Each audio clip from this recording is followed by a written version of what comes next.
Hello നമസ്കാരം. Big boss Malayalam season 8 അഗ്നിപരീക്ഷയുടെ മൂന്നാമത്തെ episode വന്നു കേട്ടോ. ഈ ഒരു എപ്പിസോഡ് എന്ന് പറയുന്നത് എവിക്ഷൻ എപ്പിസോഡായി പോയേ. നമ്മുടെ ബിഗ് ബോസ് മലയാളം സീസൺ 8ലേക്ക് കയറാം എന്ന വലിയ പ്രതീക്ഷയായിട്ട് വന്ന കുറച്ച് മത്സരാർത്ഥികളാണ് ഇതിൽ നിന്ന് പുറത്തു പോകുന്നത്. അതിൽ ഫസ്റ്റ് തന്നെ നമ്മുടെ 18 വയസ്സ് മാത്രമുള്ള ആരാധ്യയാണ് ആദ്യം തന്നെ നമ്മുടെ അഗ്നിപരീക്ഷയുടെ പടി ഇറങ്ങുന്നത് കേട്ടോ. കാരണം നിറ കണ്ണുകളോടെയായിരുന്നു ആരാധ്യ നമ്മുടെ സ്റ്റേജിലേക്ക് കയറി വന്നതും.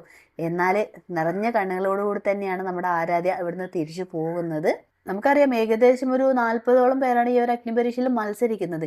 എന്നാൽ ഇവരിൽ നിന്ന് വിരലിൽ എണ്ണാവുന്ന മത്സരാർത്ഥികൾക്ക് മാത്രമാണ് നമ്മുടെ ബിഗ് ബോസ് മലയാളം സീസൺ 8ലേക്ക് എത്താൻ സാധിക്കുക എന്നൊക്കെ നമുക്കറിയാം. അതുകൊണ്ട് തന്നെയാണ് ഈ എലിമിനേഷൻ അഗ്നിപരീക്ഷയുടെ ഒരു പ്രധാനപ്പെട്ട ഭാഗമായിട്ട് മാറിയത്.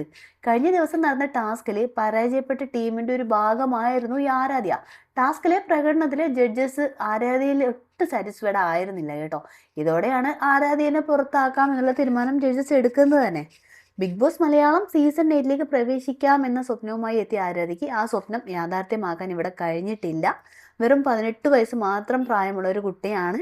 സോ ഇനി അഗ്നിപരീക്ഷയിൽ ആരൊക്കെയാണ് ഇനി മുന്നോട്ട് പോകുന്നത്, ആരൊക്കെയാണ് സീസൺ 8ന്റെ ഭാഗമായി ബിഗ് ബോസ് വീട്ടിലേക്ക് എത്തുക എന്നുള്ള കാര്യങ്ങളൊക്കെ നമുക്ക് വരുന്ന എപ്പിസോഡിലൊക്കെ അറിയാം കേട്ടോ.